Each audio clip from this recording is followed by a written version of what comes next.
Hi, everyone. I am going to wait just one more minute as people file in, and then I'll start.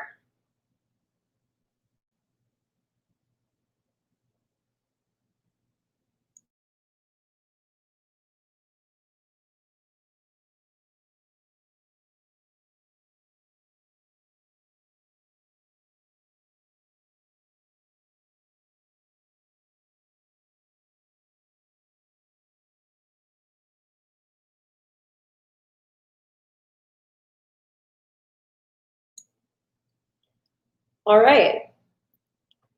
My name is Allie, and I am an educator and communications specialist at Texas Housers. And for the past couple of months, I've worked on our COVID-19 task force. I've worked on a number of projects, and the two that are related to this call include looking for eviction stories during the time of COVID-19, working with tenants on avoiding eviction, as well as watching court in Harris County so that we can figure out how these COVID-19 protections that have been enacted by state, local, and federal governments are playing out in the court. So today we're going to hear from a whole bunch of different guests who have some kind of experience with eviction court, whether it's going through eviction court, being a judge, or helping tenants. So what we're first going to do is hear a video from a tenant who experienced eviction during COVID-19. Her name is Mona. We'll watch the brief video and then we'll have a Q&A. Hi, my name is Ramona, and I am a 57-year-old Texan who was laid off due to COVID-19. I have spent countless hours over the past year navigating the unemployment system, searching for jobs and networking, even taking gig work like Instacart and Uber Eats, yet I'm still barely getting by on less than half of my pre-pandemic income. I have struggled with embarrassment and shame, wondering how can this be happening? I've been working my whole life since I got out of college. So by the end of 2020, although I was caught up on rent, I'd exhausted all my savings and I ended up missing January, and then I also missed February rent. However, I was hopeful as I knew Congress had approved billions of dollars in rental assistance. So I told my landlord that I had met the qualifications for federal rental relief and I'd apply as soon as possible. The website opened up on February 15th and I applied on February 16th, 2021. However, even though I had submitted a CDC declaration to my landlord in September 2020 and again in March 2021, they refused to participate in the Texas Eviction Diversion Program. And unfortunately, my CDC declaration was ignored in court and I was evicted from my apartment on March 31st, 2021. It was so hard. I'd never been through anything like this before. And it was so frustrating to know that people like myself, we work so hard to put food in our mouths and risk our health in the middle of a pandemic with gig work, and we still risk eviction. On April 2nd, 2021, which was 2 days after I was evicted, a Texas rent relief program rep informed me that I was approved for 6 months rent, over $6,000. And I was, she was, congratulations, you were approved. And then I told her that I had been evicted. That's when she told me that they had sent the money to my landlord. And since I no longer occupy the unit, the landlord has to return the funds or it would be fraud. I really didn't understand. I thought that the funds could be used for additional housing, to seek housing, but she told me that I would not receive any of the money and I would still owe the $3,000 plus on the eviction judgment. And apparently, the federal U.S. Treasury guidelines allow for relocation expenses, but Texas has chosen not to, and I just completely don't understand that. I feel like TDHCA has created a program that's difficult to navigate. It's got arbitrary conditions, and we're just not getting the help despite our best efforts. And I really feel like the system really let me down, and I didn't get the protection that I thought I was afforded. So in April 2021, I did appeal with TDHCA. A rep told me that they were not able to process my application in time, and she apologized, and she mentioned delays in processing applications because of the system they were using. They had to make system changes, and quote unquote, it was heartbreaking for everyone that they couldn't help me. This was really hard to hear, and it just felt like a platitude. And I guess at the end of the day, what I realized is that they were not going to be able to help me, and they really didn't address any of my concerns regarding the systemic issues. So before the pandemic, I lived alone. and he did CDC guidelines since the beginning, did social distancing, wear a mask, indoor and outdoor, avoided groups. And I was really cautious because I had a close friend. I was helping her with errands and transportation, and she had been diagnosed with stage 4 lymphoma at the beginning of the pandemic. After my eviction on March 31st, 2021, I had nowhere to go, so I put my belongings in storage and reached out to friends until I found a temporary place to stay. I'm now in close quarters with an individual who has not previously been in my prior close contacts, and her employer has been open since the beginning of the pandemic on site. So I'm grateful for a place to stay, but I do feel like I have further risk now, and I just don't understand how this happened. So the stigma in asking for help is real in Texas. I really did think hard about sharing my story, but I guess what I want to do is make sure that lawmakers and people see that we're not a statistic. We're real live people that are suffering because of some decisions that have been made. We're suffering mentally and emotionally, physically and financially. So I'm telling my story to hopefully make a difference and help legislature and lawmakers see that the system's not working. I continually see that national and local leaders talk about the help that we're receiving, and that just hasn't been my experience. I'm doing everything I can to rejoin the workforce. I really want to go back to work. This has been one of the humbling and hardest things I've ever had to do, asking for help. So I'm ready to advocate for myself and others in my situation, no matter how much time and effort it takes. If I can help even one family to avoid what I've experienced, I'm willing to face whatever judgment and stigma that I receive in telling my story. Thank you for taking the time to hear me out.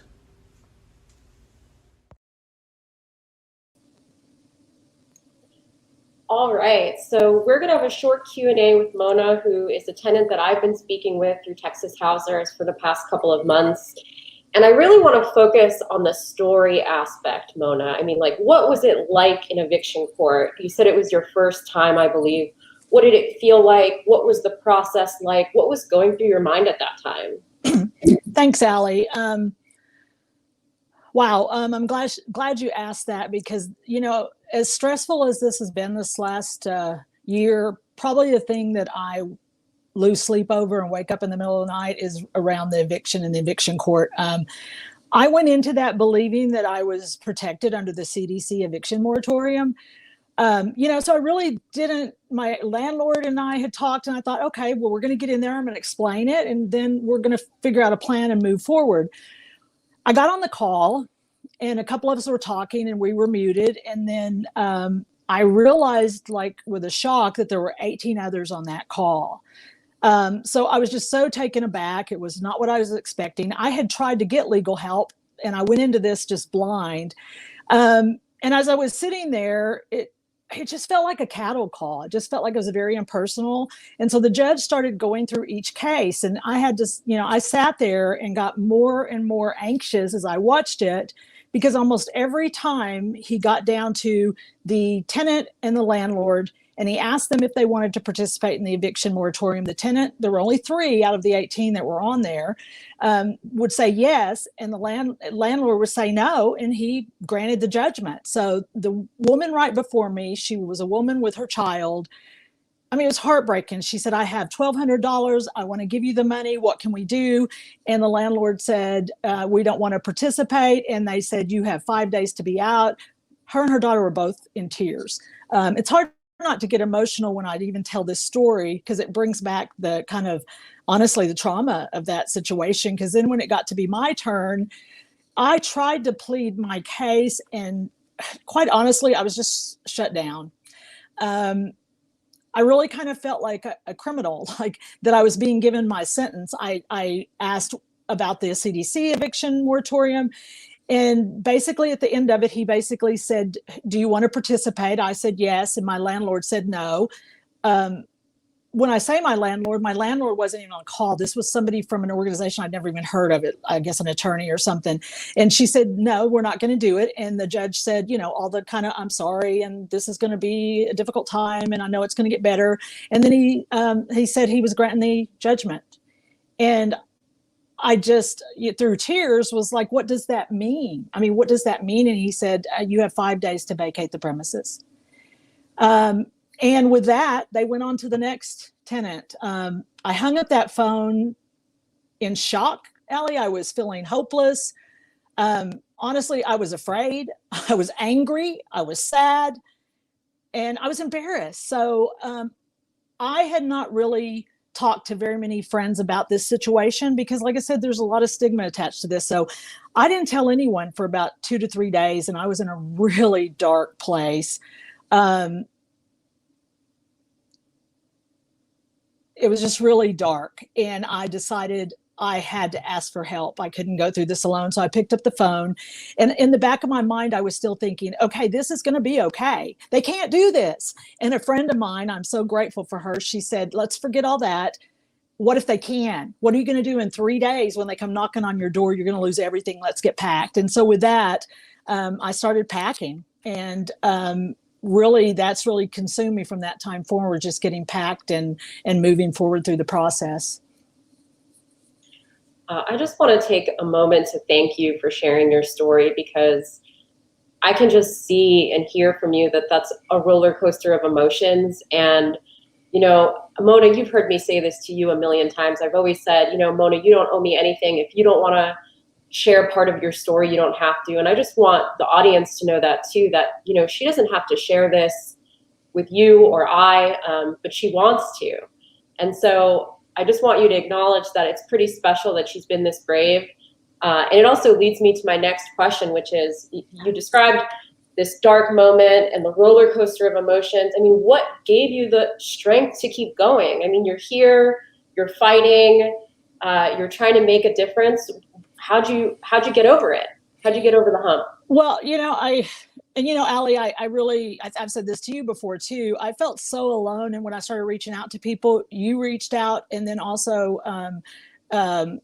Chris Connolly from KERI reached out, and I was able to tell my story. And I really struggled on the anonymity because, you know, I'm concerned there could be a future employee who sees this story and it affects me negatively. But what's really kept me going is, so my dad was a second generation Mexican American. And, you know, I was raised poor, and I was the first one to get a college degree. So, I mean, I've been, my parents were always proud, and we didn't really accept any help from the system. So I was always taught you got to do this on your own. So this last year, in having to kind of step back out of, I've lived a comfortable life financially and everything. This last year, I've worked harder. I have had more emotional and physical work, and I've barely been able to put food on the table. So what I realize is I'm front and center with the economic disparities that are happening. And because I was blessed to have the right person at the right time, I had a basketball scholarship, I got a degree, I didn't have to live that life this whole time. And so for me, I'm really proud of the skills that I've gotten through my profession. And I really think there's a lot of people that don't have a voice. And so I really, really soul searched and decided I'm going to tell my story, and I don't care what happens from here as far as judgment, because it's easy for me to see that it's nothing for other people to be ashamed about, but for me it's harder. So I think that's it, is just I want to make a difference, and I just hope that, like I said earlier, I don't want anybody to have to go through this again. I heard you say that you want other people to have a voice, and I know you've told me before that you felt like you didn't have a voice especially when trying to apply for rental assistance. Can you talk a little bit more for people out there who may not have applied? I mean, what was it like to apply for rental assistance? What roadblocks were you hitting, and did that get resolved? Oh, wow. I'm going to start out by saying that there was no coordinated communication about rental assistance. I actually had a friend who worked for a nonprofit that knew I was struggling, and she had reached out to me and told me to apply. And so I happened to Google it. I mean, I did all this, like if you don't have a computer, I don't know what you would do. I Googled it. I found the deadline. And so I got on there the minute the deadline started. That was like in February. And I guess from that point forward, it was just it was a nightmare, to be honest with you. I applied and then it was crickets. So then, all this pressure is coming. My landlord saying, when are you going to pay your rent? When are you going to pay your rent? When are you going to pay your rent? When are we going to get the assistance? And I kept calling the line, and they had people that didn't even know, like they just basically answered the phone and said, I can't help you. So there was no communication. So I was in the dark the whole time. And quite honestly, as of right now, nothing's been resolved. I had sent a letter to TDHCA, very nice woman that got back with me. But basically what they said to me is, because of the timeline, there's just no help. And so I'm trying to move on is what I'm trying to do now. And so for my own personal life, I've let go of any help. All these federal funds, I'm not getting a dime. My life is completely upended. My life is completely changed, even though I did everything right. But I've given up any hope that I'm going to get help. So what I hope is that they'll take these, anybody who's a decision maker will take this into consideration and fix this system. So just to recap, what Mona is saying is she applied for rental assistance. Her landlord didn't want it. She was evicted, and now that she's been evicted, she can't even get rental assistance for the future, even though she's still looking to work. So it's not a great place to be in, even though her life has been impacted by COVID-19. And Mona, I just want to thank you again, because it is really hard to stand in front of a bunch of people and tell that story over and over again. And you were just so amazing at it. And I'm so glad I met you. So thank you. Keep it up. Thank you. Yeah. Next, we're going to hear a very short video from an advocate or somebody who's been advocating for tenant rights in Texas.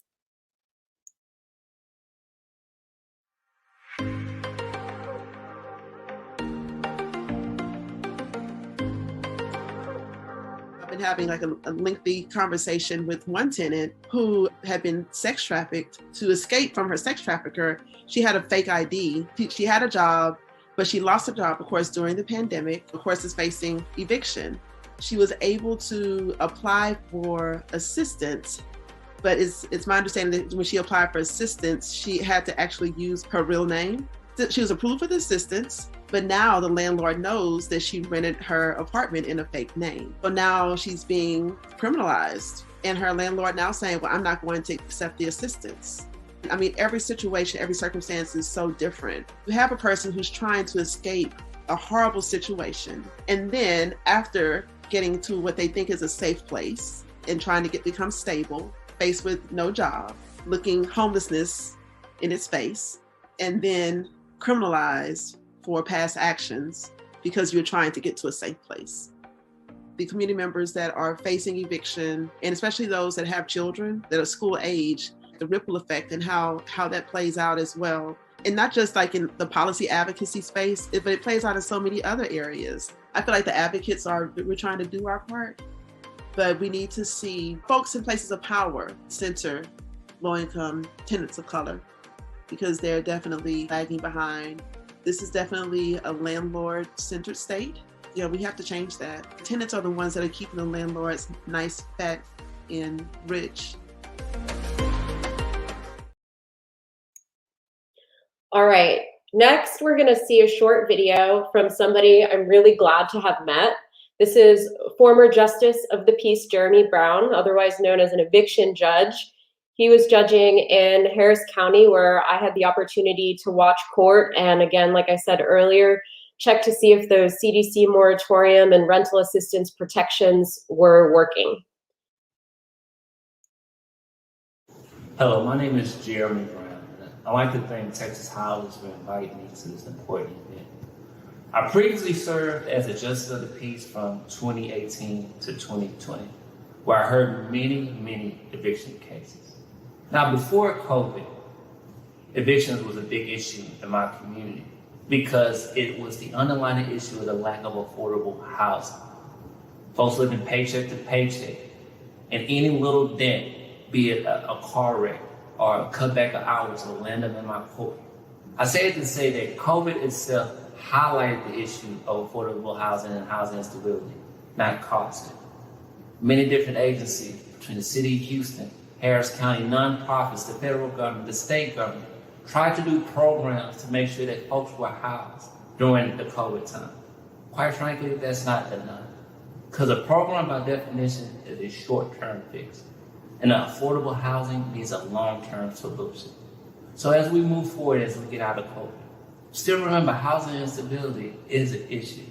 And it's going to take policy, which means laws and regulations that bind us together to make sure that housing is a right and not a commodity. And being a commodity means that it puts profit over people. Being a right puts people over profit. I want to give you my experience being a JP during COVID. It was an interesting time that many folks were not able to go to work. And because they weren't able to go to work, they couldn't pay the rent. That's indicative of the larger issue of housing instability in the area which I serve. City of Houston, the segregated city, where we not only increase poverty, but we concentrate. And unfortunately, part of that concentration is in the JPC I serve. And so as we try to help people in the court with rental assistance, case management, these programs were not enough. A program by itself is just a short-term solution. We need policy, laws that allow housing to be a right instead of a commodity. So as we move forward, let's not forget 2020 and 2021 and this COVID epidemic. But let's not also forget that COVID highlighted the problem of housing instability and did not cause it. Thank you.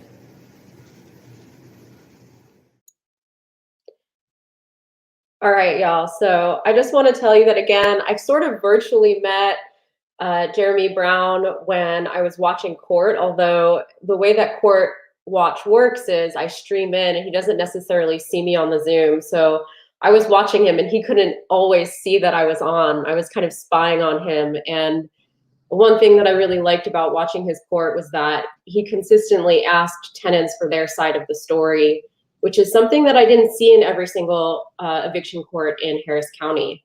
So that's why I wanted to invite Jeremy Brown on to talk a little bit about what it was like. So I know you talked a lot about policy and we will get to that, but my first question is, as a judge, what was it like to be in eviction court and have to navigate the tenant side of the story versus the landlord? What did that feel like? What did you learn from tenants, et cetera?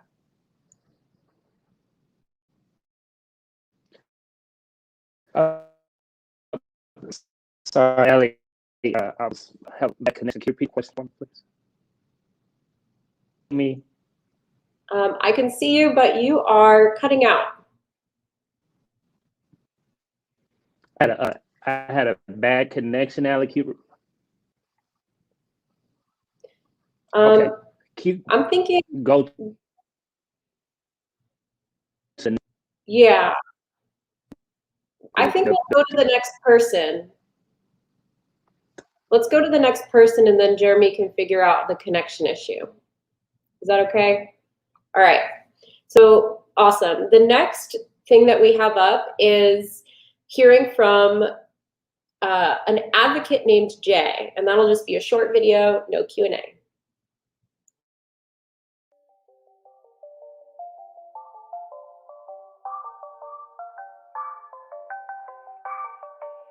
The question that we've gotten a lot is, why are unions involved in this work? The reason why unions are involved in this is because this is foundational to the lives of working people. If you're going to be able to go to work and make a good living for yourself, build a life for your family, you need to have stable housing. And the unions that have been particularly active are ones that have seen their members impacted directly. The stagehands have had 100% layoffs in the last year. They have members that have been sleeping in their cars, members that have become homeless. Painters have had terrible loss of work. They've experienced it for years because painters are kind of at the low end of the pay scale, unfortunately. They actually knew that this is something that isn't new. This is a crisis that has been going on for years and years and years. Basically, like when we say we fight for working people, that means fighting for them to have the tools they need to thrive.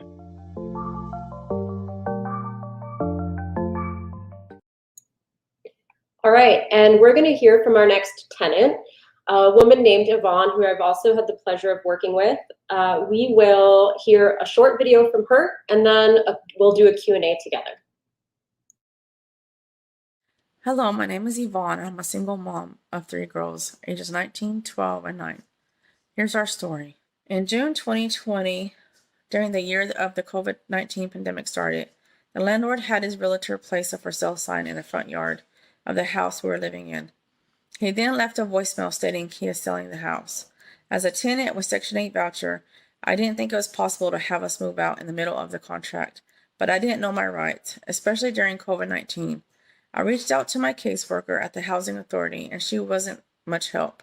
She told me he has the right to sell his house, so she sent me a moving packet for both of us to sign so I could give him his house and find a new place to live. As if it was that simple. She didn't care about my concern for my family. The landlord refused to sign the moving packet, which allowed me time to find a house and move out, which delayed me from receiving my new voucher. He wanted me to move out within a couple of days. I expressed to him that I am not able to move out without him signing the moving packet, or I will lose my housing assistance. I also told him my family doesn't have anywhere to move to and that we would be homeless. Not to mention the fact that my car wasn't even working for us to stay in the car, and that COVID is going around and the death rate is high. He told me he's sorry, but that's not his problem, and he had to do what is best for his family. The landlord's realtor sent me viewing appointments for me to accept or deny to show the house during the pandemic. I didn't want to allow random people in the house where it is supposed to be my kids' safe zone, putting their health and my health at risk. I didn't know what to do. I didn't know my rights, and I wasn't sure if I had to show the house or not. I reached out to several places just trying to get help, and it was like hitting a brick wall. I allowed about 4 showings and declined some. My phone was constantly getting text messages for viewing appointments. The landlord came to the house and told me I need to allow more appointments, that I don't have to accept all, but I need to accept more. Also, some of the people that did view the house told the realtor that they didn't feel comfortable viewing the house because my family was there. The landlord told me to have me and my kids stand outside or to leave the house for about 15 minutes to allow the possible tenants to view the house comfortably. I expressed to him that my kids shouldn't have to be uncomfortable, that they were worried about having different people in their safe zone, and we shouldn't have to leave the house. He also said if I was worried about someone stealing anything of ours, then not to worry if that happens because they would get in trouble. I declined another showing, and the realtor called me and told me to confirm the viewing with less than 2 hours of notice. I was fed up, and I refused to allow any more house viewings during COVID-19 and very short notices until I found out my rights. The landlord sent me 30-day notices and 5-day notices via mail. I reached out to TRLA, and they took my case. The landlord filed for eviction through the courts. My rent was paid up, and he was evicting us because he wanted to sell the house. I won that judgment. The landlord went to the house again and told me that if I didn't move out as soon as possible, he'd hire a lawyer. At that time, housing had stopped payments to the landlord, and that he said he would have his lawyer evict me and make me pay for the 2 months of rent that I owed since the housing authority stopped payments and the late fees for the previous year. I told him to do what he had to do, but at that moment, my family had nowhere to go, and I was not moving my kids to the streets. Once I received my voucher, I searched every day, several times a day, for a house accepting Section 8 vouchers. It was extremely hard. Most of the houses were run down and not in good areas. A nonprofit organization helped me search for a house. Many of them wanted good credit and charged an application fee with no guarantee of approval. He was having a hard time finding a house for me as well. I applied for a house that accepted Section 8 vouchers and then found out they didn't accept vouchers for that specific housing authority I got my voucher from. I fought to get my application fee back because they gave me a runaround about my dog. I had proof that she is a registered therapy dog. Then they said it was my credit, and then they said I didn't have the right voucher. So I fought to get my my application feedback. I applied at another house and I was told that if it would take 4 weeks to get approved, and if someone without a voucher applied, they would get approved before I would. I found several houses accepting vouchers from another housing authority, so I asked to port over in hopes of finding a nice house in a good neighborhood. Shortly after I received my new voucher, I found a beautiful house in a nice neighborhood with high opportunity neighborhoods, HON. There was no application fee and no credit check. They guaranteed my family the house, and I completed the necessary paperwork to move in. My kids are so grateful for my hard work and fighting to keep us from being evicted to the streets. I am so grateful for HON giving us a chance to live in a nice neighborhood and a nice home. We are so happy to have a house to call home. All right. Hello, Yvonne. Thank you for making it in today. Hello. Hi. So the short of it is you're a voucher tenant whose house was being sold during COVID-19. And my first question for you is about that for sale sign. When you first saw that for sale sign in the yard, what went through your mind? Well, it was actually my oldest daughter that found the sign. And at the time, I was at the grocery store, so she called me and let me know that there was a for sale sign. Someone's putting a for sale sign outside in the front yard. I was like, no way. I couldn't believe it. I thought it was, maybe the wrong address or something. My daughter was very upset, crying. She's like, not again. I don't want to move again. And she felt safe in that home, and she felt safe in that neighborhood. So it was devastating. So, my heart dropped to my stomach, and then I received a voicemail from the landlord right after my daughter told me that, saying that he's going to sell the house. And I didn't know what to do. I was like, why? Is there something I could do? I mean, what can I do that you don't have to sell the house? Is there any way I can help? Like, not physically or something. Like, any ways I could do to keep the house? And he says, no, he had just had to sell it. And so what did that mean for you as a voucher holder? And side note, please remember that there are probably some people on this call who don't even know what the process is like going through trying to get a voucher, trying to apply for a new voucher house. So can you explain some of that process? What was it like to try to find a new house? How long did it take? Do you think that it made a difference looking for voucher housing during COVID, or do you feel like it was the same before? It's extremely hard when you have a voucher. The process time of the paperwork is hard. Also, you have to have a moving packet. Your landlord has to sign it as well as you for a move-in date. In my situation, the landlord refused to sign the moving date. So he wanted me out as soon as possible. So it prolonged for me to get my voucher. And I had to go through giving him a 30-day notice, which wasn't even allowing me time to find a place and to move.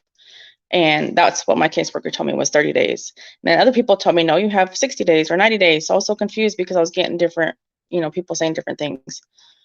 And so he refused to sign it. So I had to go that route to go off and mail it to him. And at that time, it's still the process of the work. Okay, so when you already put in your move-in date, they stop payment, and then you're stuck because they're not paying where you're still staying, but you still haven't found a place yet. And then there's the process of the voucher expiration. So you have a timeline to find a place, and if you don't find a place, they can do an extension, but not for very long. So you're still stuck of, okay, where do I gotta go? You still gotta come up with the deposit money. Like, as a low income single parent, how are you gonna come up with $1,200, $2,200 for a security deposit on top of moving expenses and trying to find a house, trying to find assistance? It was very hard. And during the pandemic, you find houses that they look kind of ran down. I'm surprising that they're on Section 8, but and the lower income areas. And I didn't want to have to really move. I was trying to find something in the neighborhood we already lived in, so my kids could stay in the school, because it's very hard for them to be uprooted from their house again when we had already been there a year. I had asked the landlord, hey, is this going to be long term? Because I don't want to keep on moving. And I know things happen, people have to make the decisions they had to make, but I wanted to keep them in the same neighborhood. It was hard to find them a house in the same neighborhood. I did find one, and she says she only accepted a Section 8 voucher from the housing authority I wasn't with. So it was extremely hard. I found other houses. One, they gave me the runaround about, okay, it was my dog issue. And then I paid the application fee though, but it was my dog, it was my credit, and then, oh, they don't accept the voucher from that housing authority. So I fought to get my money back because it was unfair. I was being treated unfair. Like, I gave you what you needed. I approved this, I approved that. And so I got that one back. So then in the next house, they went off and told me, oh, well, it takes it's a long process, 4 weeks. I don't have 4 weeks. Like, I need to move out now. And then they said, well, anybody that doesn't have a voucher will be able to get the house before you get it. And that was discriminating. And I'm like, well, what am I supposed to do? I even reported it to the housing authority. And she goes, that's discrimination. But kind of like if I wasn't telling the truth. And I'm like, well, that's the kind of trouble I'm having trying to find a place. The nonprofit that helped me, My City is My Home, he was even having a hard time to find a place. He was like, I've never experienced this. And then to find a place, you have to have an application fee. But you're not promised a house, you're not promised that house. Whoever comes in next, if they qualify and have more qualifications, better credit score, they're able to get it. So at the same time as having to pay for storage for my stuff, trying to come up with security deposit, and then application fee after application fee, I couldn't do it. I'm like, I can't keep doing that. I need to find a house that I just need to be in. So it was extremely hard. Besides being in COVID, it's extremely hard, but it made it a lot worse in COVID. So you're basically saying that the landlords who said they accepted vouchers would tell you, well, if someone who doesn't have a voucher and can pay cash, I'll probably take them first. That's what they're basically saying to you. Yes. Wow. And it's not easy because if someone just wants to go rent an apartment, rent a house, it's not as easy as that. There's not that many houses that will accept Section 8 vouchers. And if there is, they're full, they're already taken. So we're very limited on houses that we can find for our families. Can you say in good neighborhoods? Yes, Sorry. the good neighborhood. Yeah, there's so much about this story that makes me think you've been thinking of your kids the whole time, right? Thinking about what neighborhood, what school they're going to be in, try to keep stress off of them from moving. Is there anything else about being a single mom that impacted how you were thinking and what you were doing, and any part of the process that you didn't already touch on? Oh, just being a single parent, for a long time already, you always have to double work and do double things, work twice as hard for your kids to get what they need, to get where, you want to be. I have to research on my own to find out answers that I don't know that people are giving me runarounds about. I had to do a lot of research, call different people to find out, okay, what are my rights? Oh, well, more what I was getting is what the landlord's rights were. So I just have to always work double hard, and my kids are my motivation because they didn't deserve to go through all this. I didn't deserve to go through all this, but that was our situation. But as a family, we our family is our home, but we needed a roof over our heads to call a home, but my kids are my everything. And that's what keeps me pushing is my kids, Okay, we don't have too much time left, but me and Yvonne were talking yesterday, and she mentioned to me that she foresees some challenges with her voucher holding status, even though she has now found a house. Do you want to share what those challenges in the future might be? Yes, recently my mom had a major stroke, and she lives with me. She's on my voucher, and she was close to be on her deathbed. Right now, I still don't know where that stands with her health. She's in the hospital at the moment. And I called my caseworker and I asked her, okay, what if something happens to my mom and she passes away? What do I do next? Do we get to stay in the house? Do we have to move? And she says, no, you're gonna have to downgrade to a 3-bedroom because you have all females in the home. So they have to share a room. I said, and we have to go through this all again with the security deposit application, fees to look for a house, credit checks, all this other stuff. So that's a challenge I'm facing. Like, I don't understand why we couldn't just stay in the home that we're already in, and why the kids would have to share a room. I mean, if, just because they're all girls, Absolutely. And thank you so much for sharing your story. I know that you're going through a lot, and I imagine that it can be especially hard going through this with kids and a mom who's sick. So thank you so much for taking the time out to do this. And you're welcome. We're going to actually switch back over to talking to Jeremy Brown. It looks like he has his tech situation figured out. All right, Allie, can you hear me? I can hear you. Okay. All right. Okay, well, thank you for figuring that out. And I think you might have to mute while I'm speaking because I'm getting feedback. Okay. Okay. There we go. Okay, that works so much better. So the question that I had started to ask you was about what it was like to be in JP court, in eviction court, managing the landlord versus the tenant side of the story. COVID specifically, I just okay. Well, the it was complicated to say the least, just because of several different issues, right? The Texas Supreme Court allowed us to have virtual hearings, but many at times, particularly the tenant, didn't have a device suitable to a device suitable. So you had, and you're trying to balance their rights and their ability to see evidence, but they couldn't be there, right? The landlords as well, and then you had folks. I mean, some folks were in the hospital because of COVID. People had COVID, and all these other things. So you're balancing the rights of both the landlord and the tenant, but at the same time knowing the realities of COVID, and just the folks' inability to pay rent. And unfortunately, in state law, Texas law, if you don't have your rent, it's not that many defenses to stay in your place. So.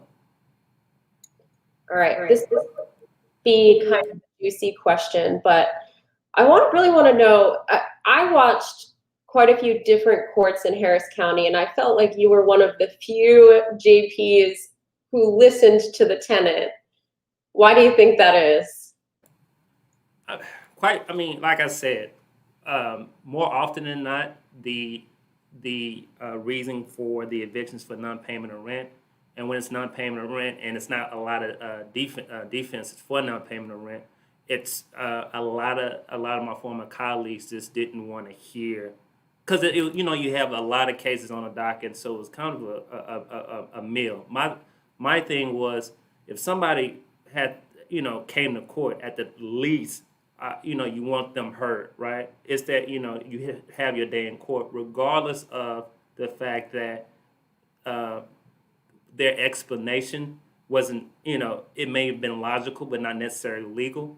But at the same time, you really want, people should be heard when they're in court. So I always had that in mind that, if somebody comes all the way to court, a lot of times folks are taking a bus, at the least they want to be heard. Because I know that's frustrating. You know what I mean? Having an eviction, not knowing where you're going to stay. So at the least, folks, anytime a person wanted to talk, I just let them talk and vent.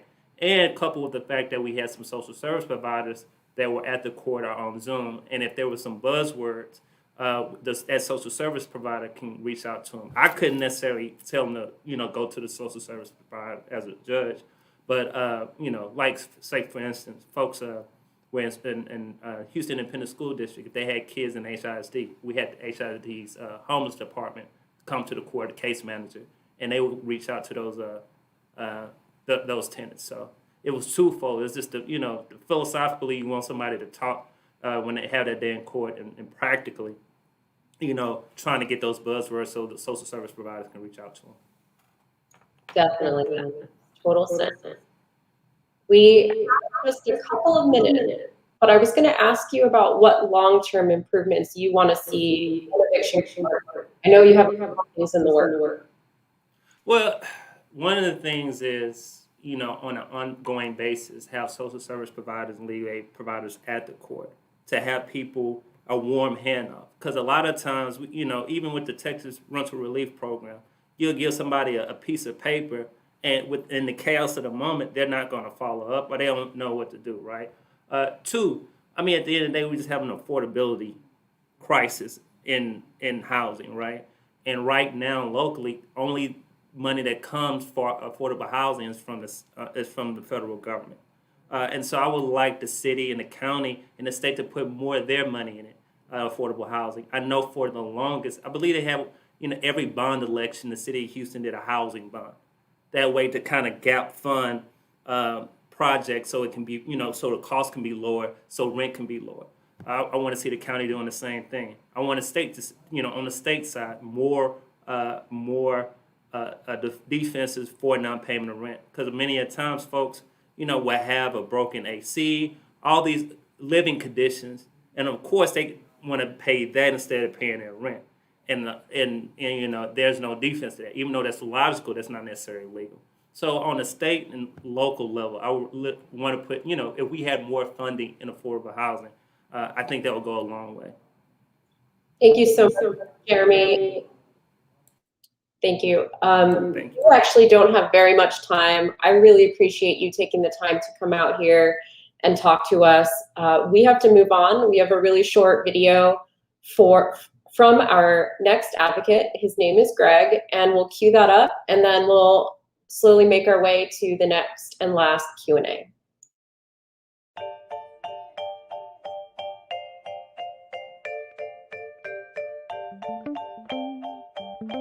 There are programs that by local standards and by Texas standards are incredibly well funded, at least in theory, to support tenants and to keep folks up to date on their rent, to make up for any missed payments, to even be able to pay forward a few months. The ability to access those programs varies, and that seems to be one of the biggest challenges. What is the holdup in terms of accessing these funds? What is the holdup in terms of getting these funds into the hands of folks who need them, so that, if nothing else, the administration of justice and the court system can be eased, so there aren't a whole bunch of eviction cases pending that don't need to be pending, and so that folks aren't experiencing homelessness or housing insecurity. There's part of me that's really actually a little bit nervous that as the pandemic winds down, in an effort to move on from all of the stress and trauma and difficulty of the past year plus, which is an understandable human impulse, I'm worried that our policy priorities are going to move on as well,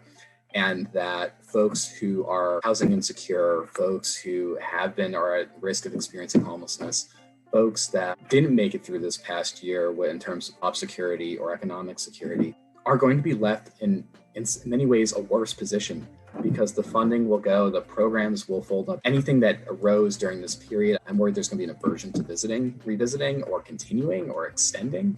And so my great hope is that the energy and momentum that has started during this time in terms of communities coming together to really advocate for just housing policies continues to be a priority.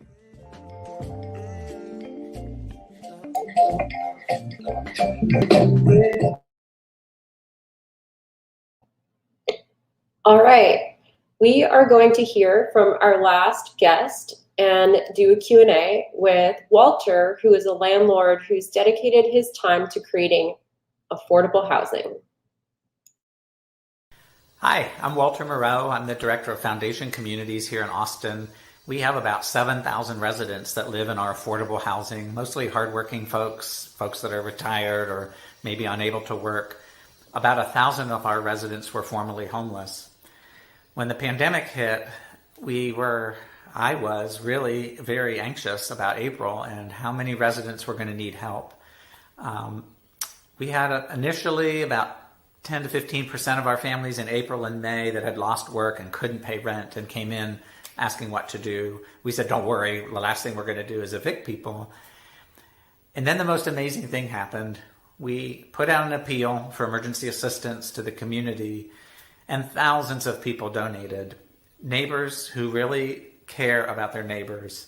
And people, I think, just recognize people need a safe place to live, to call home, to be safe, to be healthy. So we were able to pay people's rent and cover food assistance. And in the summer, we picked up broadband and iPads and assistance for kids to stay connected to their schools. I just have been amazed at the generosity and the awareness that the community has come together to help each other. I will forever take that away from this whole experience. It's not over yet, but things are in a little more stable place, and we're helping people take advantage of the city and the county and the state rental assistance programs. The need for affordable housing is still as great as ever. We have wait lists pretty much everywhere. We just leased our Waterloo Terrace community, and we had 10 applicants for every apartment. So we're continuing to grow and continue to do our work, and this has been a year I'll never forget about the level of generosity and love for our neighbors that we've seen. Thank you. Thank you for being with us, Walter. I've got an easy question for you. I think you are the executive director of Foundation Communities, and you were able to help all these people get into affordable apartments. Is there some way that you saw how this stable housing impacted people? Did they tell you their stories? Did you witness it on your own? Yeah, thanks, Allie, for having me. You heard lots of stories. I remember meeting Cedric. He and his wife have a 2-year-old son, and he worked. He's a supervisor for a team at Delta Airlines that would service and maintenance and clean airplanes. And when the pandemic hit, it went from 23 flights a day to 2 flights a day, and his hours were cut. And he's somebody who's never asked for rental assistance. He had stable employment. I think it got through April. We had some money to pay rent in April, but then by May, needed some help. And we were able to use some of the donations we received to cover his rent. And I remember for him, it was a weight lifted off his shoulders, that he did not have to have that stress in an already stressful time. I'm just so grateful to the people who have donated, and as well as the city and the county and the state programs, so that we don't have lots of residents, very few residents that have a balance of rent due. We've been able to help people stay current and not be stressed by that. So my next question is really, what motivates you? I mean, what got you into affordable housing work? What inspires you? I think I've always had a passion to help others and care. And my background education was in economics and finance. And so that wasn't the easiest transition to nonprofit work. Actually, I visited in Los Angeles at a housing conference 25 years ago and saw some of the supportive housing that was being built there, specifically for folks that had been camping and been out on the street under bridges. And what they needed was just a stable place to live and a little bit of help. And you'd end that cycle of homelessness.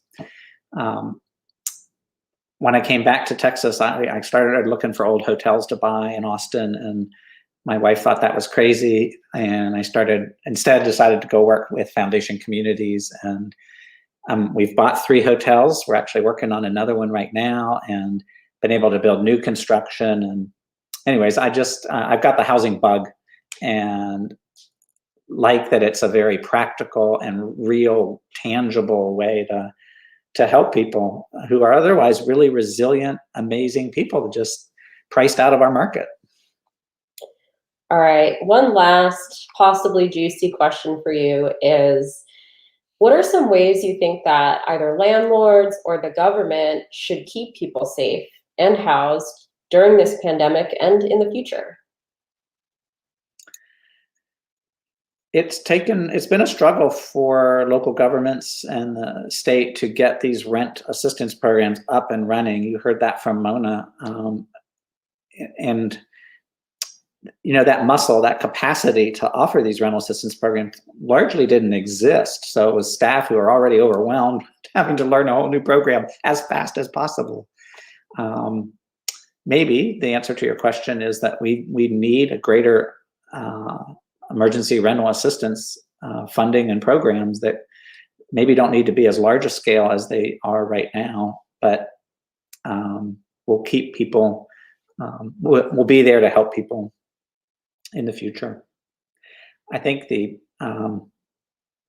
it's so easy when we talk about affordable housing, we think about those people that need affordable housing, and it's us. We are those people.